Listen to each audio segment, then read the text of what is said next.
Ya, baik. Ketemu lagi dengan saya pastinya ya eh, pada MK Manajemen Perpajakan. Nah, ini pada video yang kedua ini merupakan lanjutan dari pertemuan kita minggu lalu mengenai tax planning PPh pasal 21, 26, gitu ya. Nah, kemarin itu sampai di rekonsiliasi objek pajak PPh pasal 21 ya, eh, pembahasan kita. Nah, untuk sekarang maka kita lanjut mengenai tadi kan oke, saya ingatkan kembali bahwa kalau ngomongin tentang rekonsiliasi ini untuk meyakinkan bahwa seluruh objek PPh pasal 21 telah dipotong pajaknya, maka perlu dilakukan rekonsiliasi data laporan keuangan baik dari yang berasal dari neraca maupun akun-akun biaya gitu ya.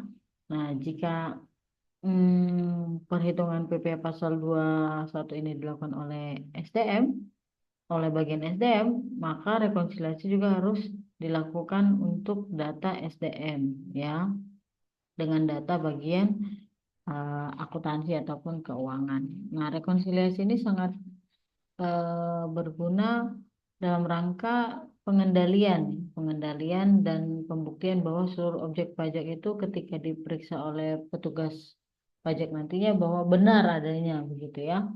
Nah, ketika kita ngomongin hubungan antara karyawan dan perusahaan, maka di sini ada yang namanya prinsip taxability, deductibility. Nah, artinya gimana? Jika bagi karyawan merupakan taxable income atau penghasilan yang menjadi objek PPh, di perusahaan menjadi deductible expense atau biaya. Dan sebaliknya, jika bagi karyawan merupakan non-tax tax taxable income atau penghasilan yang bukan objek PPh, maka di perusahaan menjadi non-deductible expense atau bukan biaya. Jadi begitu hubungan antara karyawan dan perusahaan.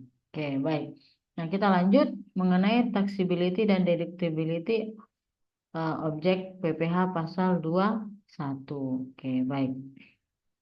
Nah, yang pertama strategi memaksimalkan pengurangan atau maximizing deduction. Ya, nah prinsip taxability deductibility adalah prinsip yang menjelaskan tentang pos-pos yang dapat atau tidak dapat dikenai pajak penghasilan atau objek pajak atau bukan objek pajak penghasilan dan pos-pos yang dapat atau tidak dapat dibiayakan atau pengurang penghasilan bruto.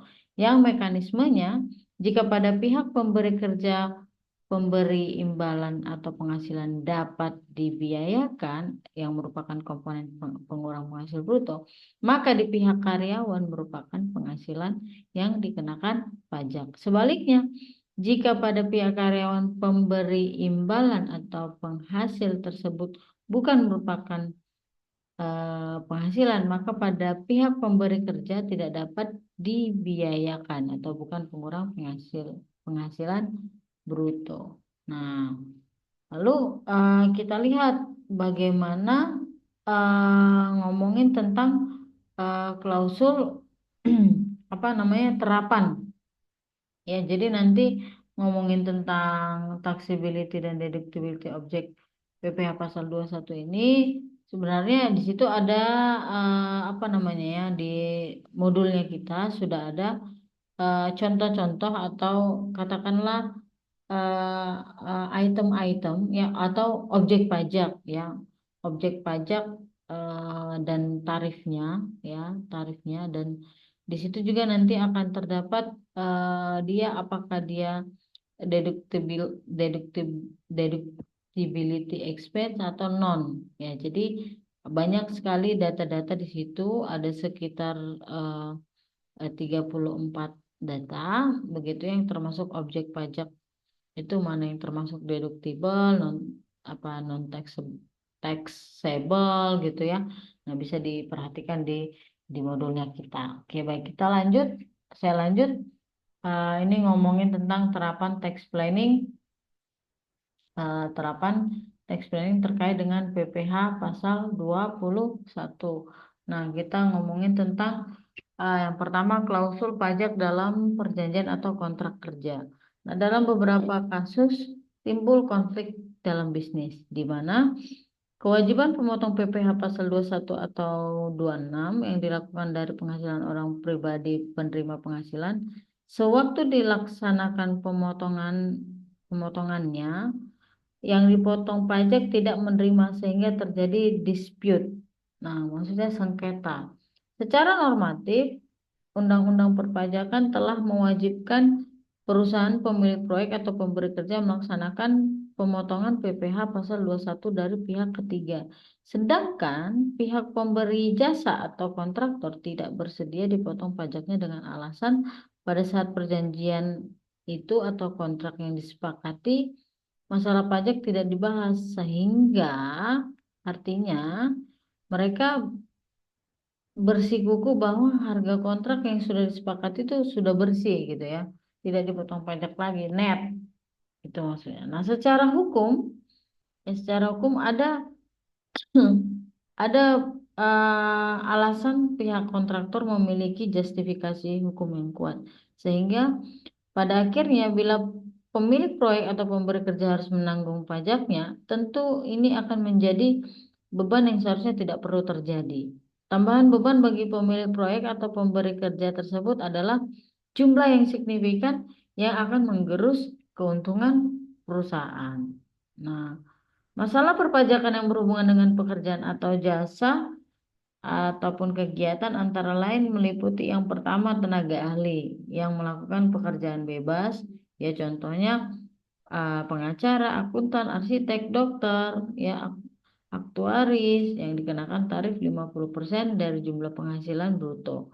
Nah, ini berlaku bagi tenaga ahli yang melakukan pekerjaan bebas sehingga nanti PPh pasal 21-nya itu dipotong sebesar 50% dikali nilai proyek dikali tarif PPh pasal 17 ya. Nah, itu untuk menghitung PPh pasal 21-nya. Oke, yang kedua, sehubungan dengan pemberi jasa lainnya selain pegawai dan tenaga ahli yang dalam pemberian jasanya mempekerjakan orang lain sebagai pegawainya atau melakukan penyerahan material atau bahan, itu dikenakan tarif PPh pasal 17 ayat 1 huruf A dari nilai proyek. Fenomena ini sering terjadi ya, sering terjadi dalam pembuatan perjanjian atau kontrak yang tidak mengindahkan aspek perpajakannya. Oleh sebab itu, sebelum kontrak ditandatangani, ya ada beberapa hal yang harus disepakati atau harus diperhatikan. Yang pertama, pembuatan klausul pajak dalam perjanjian atau kontrak tersebut, yang mensyaratkan pajak terutang harus dihitung berdasarkan nilai kontrak atau di luar harga pokok barang, yakni dikenakan dari nilai bruto kontrak, dan untuk PPh pasal 21 atau 26, pemberi kerja wajib memotong dari pembayarannya. Yang kedua, klausul pajak secara eksplisit menyatakan siapa yang harus menanggung PPh pasal 21 pasal 26 sehingga pajak yang terutang dan pemotongannya didasarkan pada klausul tersebut. Gitu ya. Jadi ada dua hal yang harus diperhatikan. Apabila perusahaan pemilik proyek itu nanti tidak memotong PPh pasal 21 dan transaksi ini ditemukan oleh Fiskus pada saat pemeriksaan pajak, maka perusahaan yang akan dikenai kewajiban membayar PPh pasal 21 yang terutang itu akan nanti ditambah dengan denda keterlambatan penyetoran sebesar 2% sebulan dari nilai pokok pajak. Nah, jadi dari kasus itu jelas bahwa tax planning itu memerlukan dukungan beberapa divisi dalam perusahaan, ya perusahaan pemilik proyek ataupun pemberi kerja, yaitu antara divisi logistik ataupun pengadaan, divisi SDM, divisi hukum. Jadi untuk menimbulkan kerugian di kemudian hari, yang mana kerugian itu bisa berada di luar anggaran yang sudah direncanakan begitu ya. Jadi benar-benar harus adanya dukungan ya antara beberapa divisi di sini. Jadi tidak tidak apa ya tidak tidak akan kedepannya tidak akan mempersulit begitu ya. Oke. Nah, baik. Nah, lalu ngomongin tentang alur ya, alur perencanaan pajak PPh pasal 21 ya. Setiap setiap pengusaha itu berusaha memaksimalkan kesejahteraan pemiliknya, begitu ya, kesejahteraan pemiliknya yang mana apa namanya, yang mana apa namanya, tujuan utama sebuah perusahaan itu adalah memaksimalkan laba, ya kan, sehingga nilai perusahaan naik, gitu ya. Nah, untuk mengejar laba itu perusahaan pasti akan mengupayakan segala usaha. Salah satunya adalah dengan cara menghemat beban pajak melalui perencanaan pajak. Nah, di sini kita melihat ada alur ya, alur perencanaan PPh pasal 21. Nah, jadi tadi saya katakan bahwa menghemat beban pajak melalui perencanaan pajak. Upaya penghematan beban pajak ini dilakukan perusahaan untuk eh, menekan beban begitu ya, tetapi tetap harus memperhatikan peraturan perpajakan.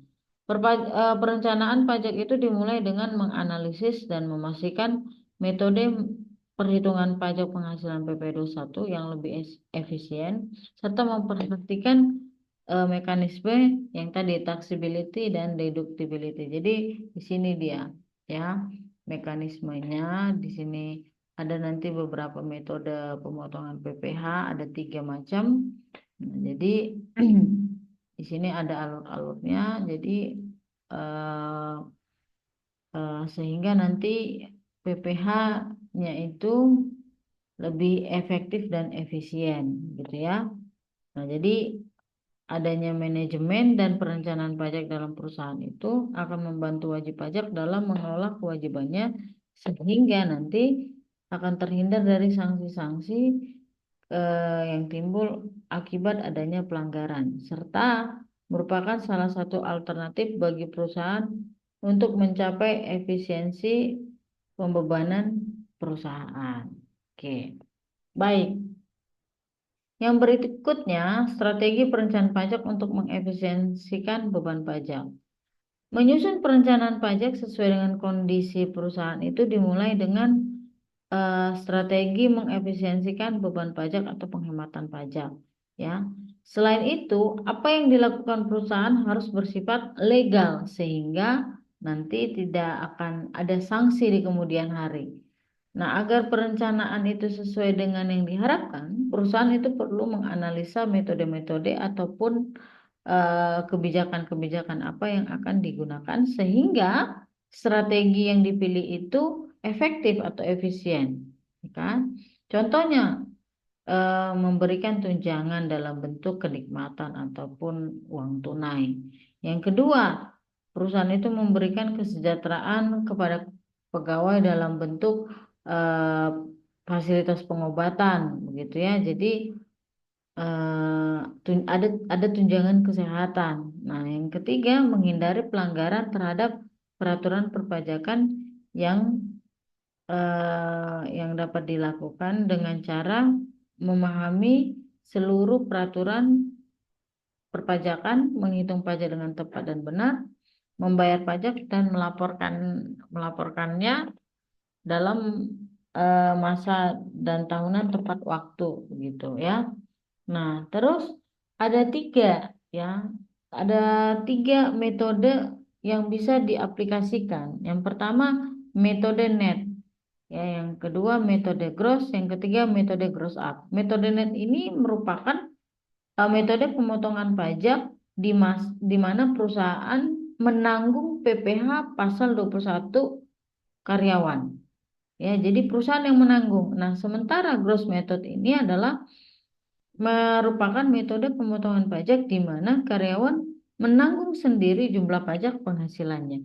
Nah, dan yang ketiga, gross up method ini adalah metode pemotongan pajak di mana perusahaan memberikan tunjangan pajak PPh pasal 21 yang diformulasikan jumlahnya sama besarnya dengan jumlah pajak PPh pasal 21 yang akan dipotong dari karyawan. Nah, begitu ya. Nah, lalu di sini ada rumus tunjangan pajak dengan metode gross up ya yang sesuai dengan Undang-Undang PPh nomor 17 tahun 2000. Nah, ini ada 5 lapisan ya sesuai dengan lapisan PKP. Nah, ini pasal Undang-Undang nomor 17 tahun 2000 ya.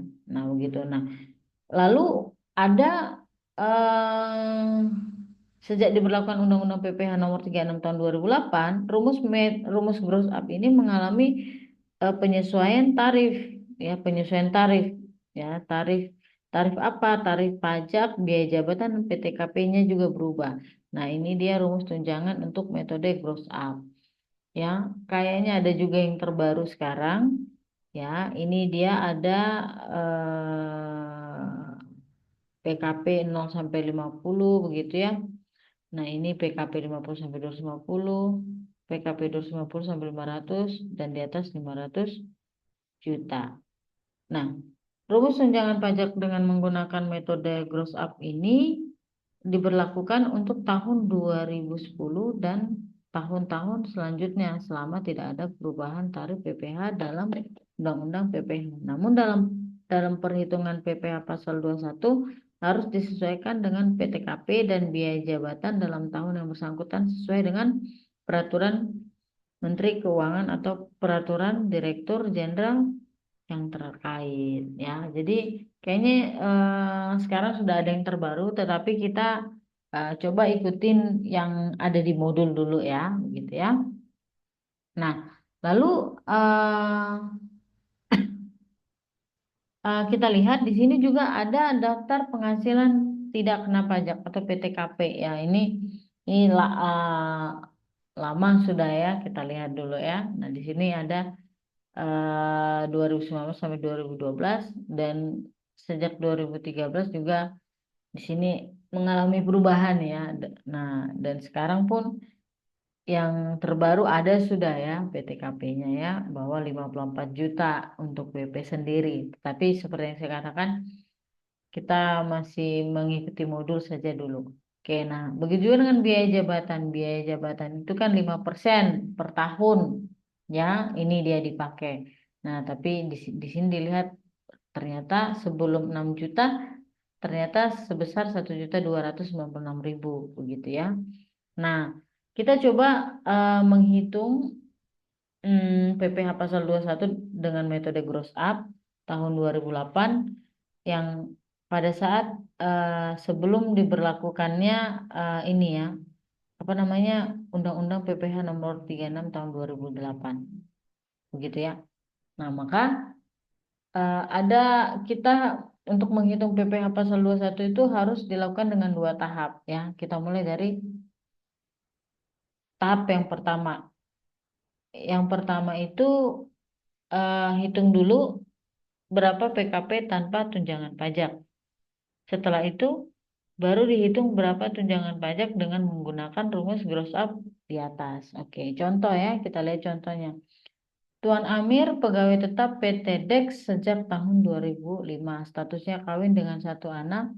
Tahun 2008 menerima perhitungan pajak PPh pasal 21 sebagai berikut. Nah, gajinya itu 120 juta 1 tahun, tunjangan makan siang itu diketahui 33.600.000, JKK ya, JKK itu jaminan kecelakaan kerja ya, itu 1,27% dikali 120 juta ya. JKM itu jaminan kematian atau jam sostek ya, itu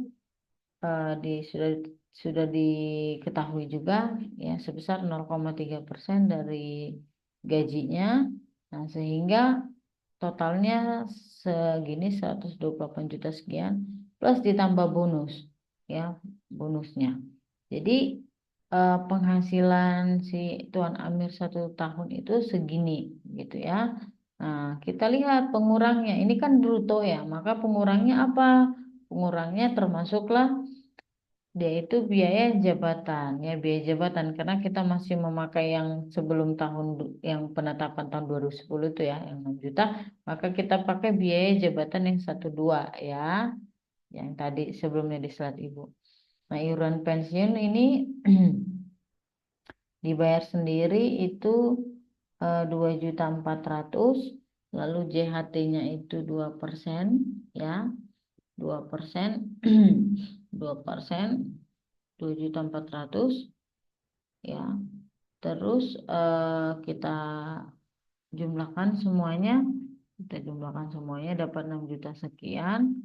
Maka tadi kita kurangkan dengan ini yang di atas tadi yang penghasilan brutonya didapat di 127 juta sekian.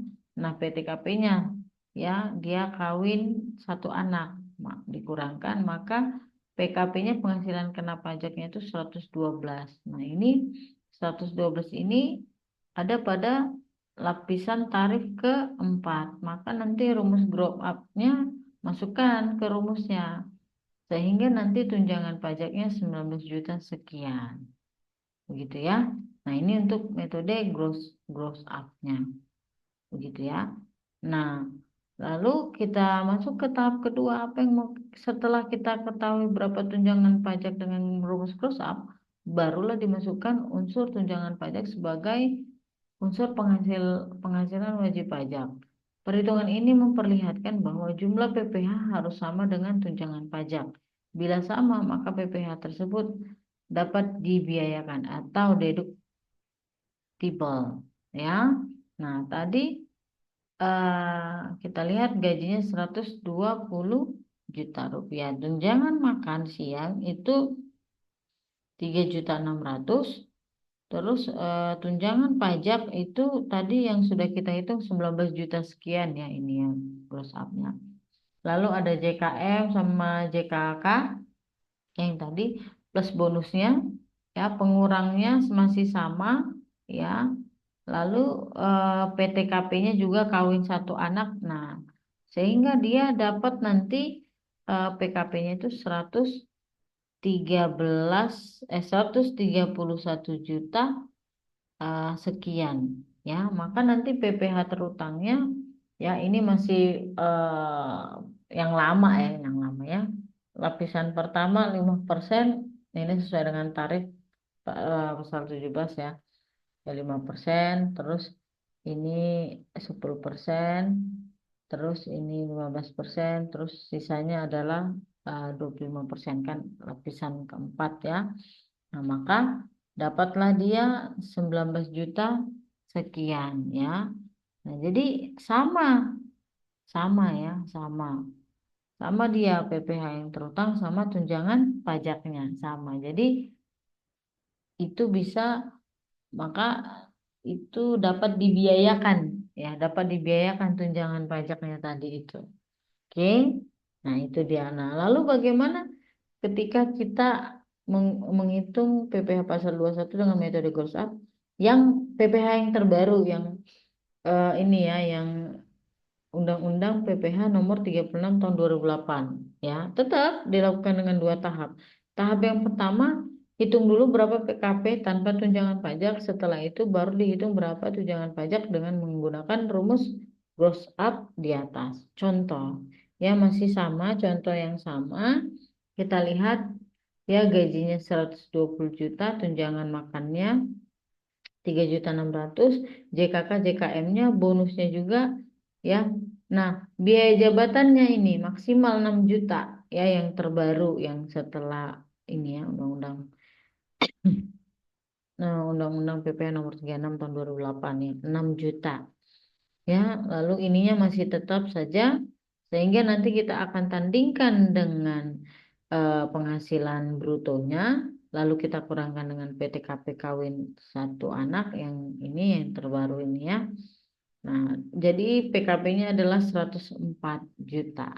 Nah, 104 juta ini ada di lapisan tarif kedua, maka masukkan ke rumusnya, tunjangan pajaknya kita dapatlah sekitar 12.500.000 sekian.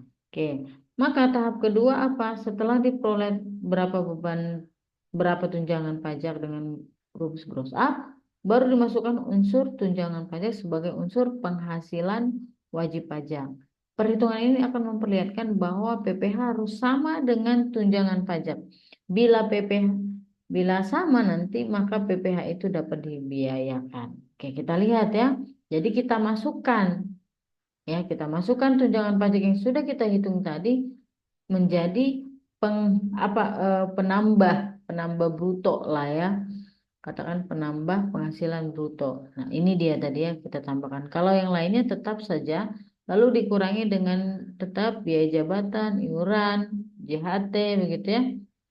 Nah sehingga dapat PKP-nya itu 117. Nah, kita masukkan pasal 17, ya, lapis pertama 5% kali 50. Nah, ternyata total PPh-nya itu sama dengan tunjangan pajak, ya kan? Tunjangan pajaknya. Nah, berarti bisa dibiayakan, begitu ya. Jadi, eh, di sini kita melihat bahwa tunjangan tunjangan pajak itu dapat dibiayakan. Jadi sama dia dengan PPh terutang. Nah, lalu untuk memberi gambaran yang lebih lengkap lagi bagaimana proses perencanaan PPh perencanaan pajak PPh pasal 21. Jadi di modul kita itu ada tabel perhitungan yang dibuat untuk menganalisa perhitungan PPh pasal 21 dengan menggunakan menggunakan tiga metode. Metode yang tadi yang net, gross sama gross up. Ya, jadi di situ ada contoh ya, contoh itu sebuah PT, ya, PT ABX ya, itu pada tahun 2008. Nah, nanti silahkan dibaca di bukunya ya, lengkap sekali nama-nama pegawainya, ya, berapa bonusnya, berapa uang lemburnya begitu ya. Dan analisa perhitungan PPh pasal 21 ya, menggunakan tiga metode tadi ya. Nah, jadi nanti pada akhirnya akan dilihat di situ mana alternatif yang baik ya, yang baik sebagai perencanaan pajak untuk PPh pasal 21. Oke, sekian dulu penjelasan dari Ibu. Ibu akhiri, wassalamualaikum warahmatullahi wabarakatuh.